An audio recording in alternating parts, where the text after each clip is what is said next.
how's it going out there, everybody? Hope everybody's having a great day. Thanks for coming by for some trucker news. Hashtag trucker news. So let's get into it. Let me explain what this is and why you're here and all that fun stuff. I'm your host, Cash. Welcome to the channel. I'm going to read the news stories to you from the trucking industry. And disclaimer, I'm an illiterate truck driver with a public school education. So don't set the bar too high for grammar or reading abilities or anything like that. And you won't be too disappointed. Other than that, let's get to it. Let me read you some stories so you don't have to. I like reading these stories for you so you can just listen at your convenience. First story of the day, Alaskan trucking fleet promises $150,000 annual salary amid drilling boom. Come on with that. Werner misses their first quarter earnings estimate, but they see spot market hitting bottom in the second quarter. Interesting. Texas City rolls out new tech to help truckers avoid waiting at red lights. Ooh, I like this story a lot. New FMCSA task force to fight back against predatory truck leasing. Ooh. Semi-truck driver accused of firing several shots at a car following a crash in Detroit. You know what they say when in Detroit. California officially outlaws the sale of dirty diesel trucks starting in 2036. Hoy, California. The CHP nabs truck driver for going 94 miles an hour on I-5. Wow. And the opinion piece of the day, other than that last one, that's going to be an opinion piece as well. The 3,175 pounds of marijuana found concealed in a truck's load of tires at the Detroit border crossing. There you go. Let's get into these news stories. Number one, Alaskan trucking company fleet promises $150,000 salary amid drilling boom. Trucking company president says controversial developments could mean historic boom for Alaska's economy. As more drilling and mining projects are approved in Alaska, local trucking fleets are planning to hire drivers around the United States to haul equipment, chemicals, and other loads, partially on its fearsome Dalton Highway. A remote 414-mile road that connects Fairbanks to the oil fields near the Arctic Ocean. There you go. The development, particularly ConocoPhillips Alaska Willow project, has been controversial as they mar some of the Earth's most remote land. However, the residents of the United States' third least populated states say the new investments could bring an economic boom that many locals say the state needs. Okay, there you go. Want to go up there and ride the 414 miles of Dalton Highway and make $150,000 a year? It could be a great life experience for some of you young guys. You know, if you ain't got a family and, you like to stay out on the road for a while as it is, that seems like that would be a cool thing to me. Let's talk about Werner missing their first quarter earnings estimate. They see the spot market picking up in the second quarter. Let's see what Werner's crystal ball says. Small carriers that rely on the spot market are facing tremendous financial challenges. Oh, yeah, they are.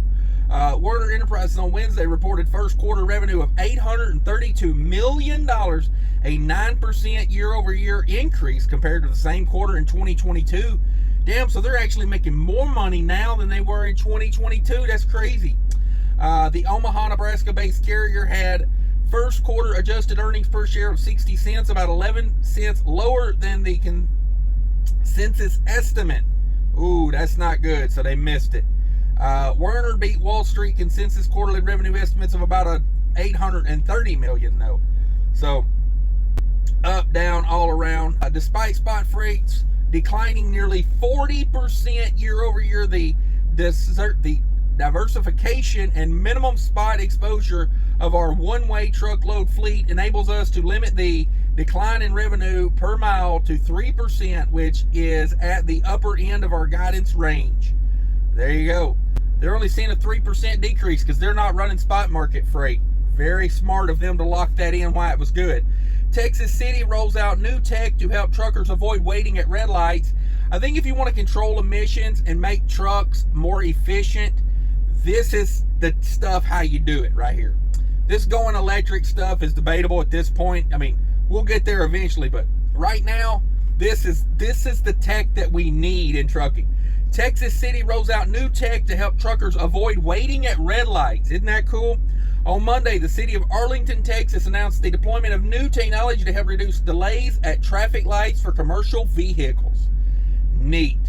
On May 1st, Arlington announced that it will implement the 5-year freight optimization services program to both reduce greenhouse gas emissions and to curb traffic delays for truck drivers. As part of the project, technology will be deployed around 100 traffic lights on roadways in Arlington designated as freight routes and in freight-oriented developed areas. There you go. The addition to the extra green light time, the technology development also includes information to the truck driver announcing the recommended travel speed to arrive at the traffic light on green. That's cool. So if the light's going to go green in like 8 seconds, it'll tell you, hey, slow down to 25 and you'll get a green. 25 mile an hour. That's amazing. I love this technology. I try that all the time. Slow down and, try to never come to a dead stop, because here's my theory on that. The last 5 miles an hour is the hardest 5 to get back. So the last 10 is the hardest 10 to get back. The last 15 is the hardest to get back. So if I can roll up to a red light doing 20, I kind of feel like I've won if it's red, because if it goes green before I get there, I save that 20 miles an hour. That was the hardest 20 miles an hour my truck will have to work getting rolling, So I think this is really cool. The go live date for the project is June 2023 with full system operation planned for June 2024. So it's not going to be a fast rollout, but it's a neat rollout, I think. I think we should see more of this around the country. The new FMCSA task force fights back against predatory truck leasing. Ooh, you walk away lease, better get your act together, because they're coming for you. On Monday, the Federal Motor Carrier Safety Administration announced the members of the new task force meant to protect truckers from unfair leasing agreements. Now, if you're an adult and you agree to something, I think you agree to it. Everybody should protect themselves. Life is like a boxing match, in my opinion. Keep your hands up and protect yourself at all times, because somebody in life will take care of you if you don't.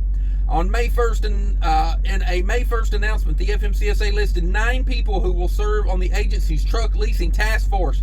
I should have signed up for that. I would have never got it, but that would have been so cool to have my name on there. Examine the financial impact of lease agreements on owner-operators in order to help drivers better understand the impacts of the agreement before entering into them. And it names all the people. We got some attorneys on there. We got an independent owner-operator on there. We got a consumer protection guy on there. We got a business owner on there, a labor organization person from the Teamsters, guy that owns Carbon Express. He owns a carrier, another attorney, and an economic sociologist. Wow, got some brains over there. Truck leasing is an important step that many owner-operators in the trucking industry take to get started in the business. Leases that contain terms that are inequitable to drivers may discourage safe drivers from continuing to work in the industry, is what the FMCSA is saying. Yeah, I think you get rolled too many times and you say, you know what, I'm done with trucking, I'm going to go do something else. So let's get to the next story. Semi-driver accused of firing several shots at a car following a crash in Detroit. Damn it, boy. That's a hashtag, damn it, boy. Michigan State Police arrested a truck driver for allegedly opening fire on a motorist following a crash in Detroit. I'm not saying he didn't have it coming, but I'm just saying you can't do it. Can't do it. Michigan State Police received calls about a crash involving a possible intoxicated semi-driver. Oh, shoot. He was intoxicated and firing shots. I thought maybe he had a leg to stand on, maybe like somebody, crashed into him and they got out and started threatening him or something, but nah, just because you've been drinking Coronas and feeling a little full of yourself, maybe this ain't gonna work out well for him. Truck driver just before midnight on April 30th pulled a weapon. The early investigation indicates that a crash involved a semi-truck and a passenger vehicle occurred on Weyburn Street in Detroit. The driver in the passenger car followed the semi for several miles. The semi-driver then fired several shots at the passenger vehicle on eastbound I-96 near the Martin Luther King Jr. Boulevard. What's that old thing, Chris Rocco? Is it? The semi eventually became disabled and stopped. The semi driver initially fled from the scene, but later returned. Hey guys, if you don't mind, I'm gonna grab the rest of that 12-pack out of the truck real quick. You ain't gonna bother you. I don't even get in your way. I just want to grab that 12-pack and I'll be on my way. Yeah, he was arrested at the scene. A K-9 unit assisted the Michigan State Police following the arrest, and a pistol was discovered near the scene. Damn it. Damn it. The truck driver, 37-year-old Georgia resident. Where the hell was the Mackinac kid? Is this the Mackinac kid? Is being held in police custody pending further investigation. As the investigation continued, we learned that the victim did film on their cell phone the shooting. This will be included in investigators' report for the prosecutors. Yeah, oh yeah, they got you on tape firing shots. You up the creek, boy. They're taking that paddle right now. They're coming over to get you paddle. California officially outlaws the sale of dirty diesel. How did they know my porn name? Yo, porn, here comes dirty diesel. You know what I'm saying? Sorry. California officially outlaws the sale of dirty diesel DVDs. That's a different story. Hang on. Let me get it right for you. California officially outlaws the sale of dirty diesel trucks. Okay. Starting in 2036. That's going to come faster than you think it will. Trust me. Especially you young guys. You're like, that's forever. It's going to feel like 3 days when it gets here. California Air Resource Board, also known as carbohydrates, approved sweeping changes today that will force trucking fleets to transition from diesel-powered trucks to electric vehicles, and we're going to complain the whole way, as we should. On April 28th, CARB approved the Advanced Clean Fleets rule, which will ban the sale of medium and heavy-duty diesel trucks in California by 2036. The rule also requires that all trucks operating in California be zero emission by 2042, which is tough because there's no such thing as zero emissions. There was some sort of emissions it created when that truck was made. Am I right? Officials say the transition away from dirty diesel will generate $26.6 billion in health savings, and fleet owners will save an estimated $48 billion from the transition to electric vehicles. How is transitioning to electric vehicles going to save us $48 billion? I got to look into this. There'll be another news story coming on this in the future. I got a feeling, because I'm like no bloodhound, but I smell some bullshit. Here we go. Here's what the good fine Governor Newsom, your future president, says. The future happens here first, and California is once again showing the world what real climate action looks like. Last year, our state approved one of the world's first regulations. He had to pause and smell his own fart. That's who he is. They didn't put that in the story, but I'm assuming that's what happened. He said, oh yeah. I don't remember having a root beer. Oh. Sorry, I'm done. Anyway, he's gonna outlaw it. Blah blah blah. I'm Governor Newsom. Blah blah blah. That's the end of that story. CHP gonna nab him a truck driver for going 94 mile an hour. Hey, Georgia overdrive anybody? Anybody ever kick it into neutral going down a hill just to see what she'll do? Because I don't. That's dangerous. Don't do that. California Highway Patrol ticketed a truck driver for violating truck speed limit by a mere 40 miles an hour. It's just a 40 over. Took to social media on April 26th to call out the truck driver for the speed violation. Oh, hell, that's bragging rights in my world. If he caught me doing that, I'd say, hey, you mind texting me that picture real quick? I got a buddy I need to send that to. I just want to dare. You know what I mean? That son of a bitch owes me a liter of whiskey. That's a bit fast. Yesterday, Officer Brand stopped a big rig traveling 94 mile an hour on while loaded with 44,000 pounds of merchandise. The maximum speed limit for commercial vehicles and those towing trailers, 55 mile an hour. We appreciate all commercial drivers. But please be safe. Please be safe, he said. I can't figure out what that ticket was. It blurred everything out, but I'm going to say Not a good one. In March 2023, troopers in Wyoming caught a semi-truck driving 99 mile an hour in a 75 mile an hour zone, and that driver was issued a $475 citation. That's 24 mile an hour over. I bet this guy in California, I bet he gets a $1,000 fine. I bet they do. Also in March 2023, Nebraska State Patrol clocked a Peterbilt driver. Damn it, boy, them Peterbilt boys. You gotta watch them Peterbilt boys. At 101 mile an hour. Hell, I feel like they're challenging me at this point, right? 99. You know, it went 94, 99, 101. I mean,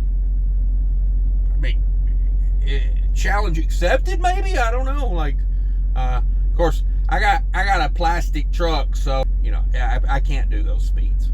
Just not for me. Here we go. Let's talk about this 3,175 pounds of marijuana found concealed in a truck's load of tires at the Detroit border crossing. Them tires seem a little heavy.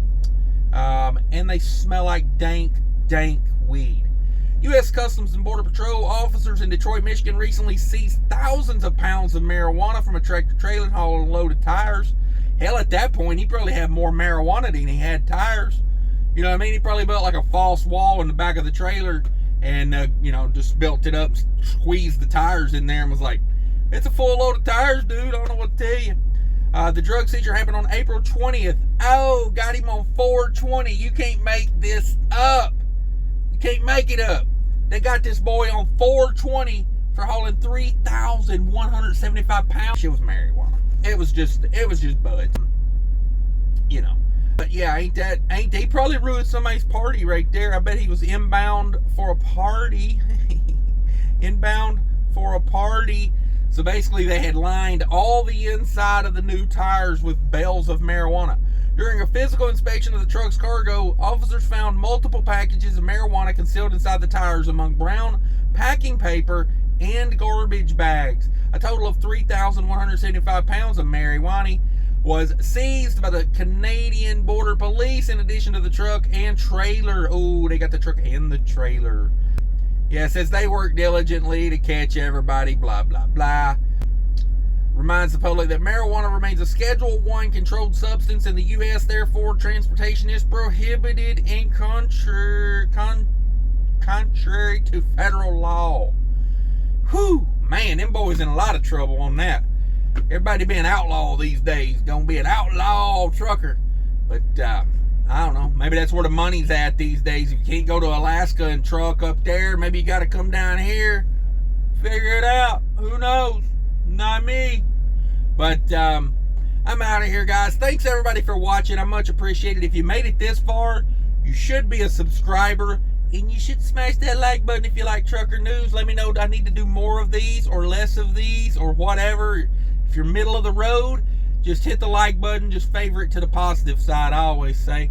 And leave me comments down there. I love reading your comments. I try to get to as many of them as possible. Take care of each other out there, please. And remember, people are more important than trucking. Hi, real quick, I want to talk to you about MyTee products, spelled M-Y-T-E-E. Check out the website for trucking supplies and trucker gear. They got all kind of stuff. They really focus on open deck stuff, but they have stuff for any kind of trucking. I promise you, go check out the website.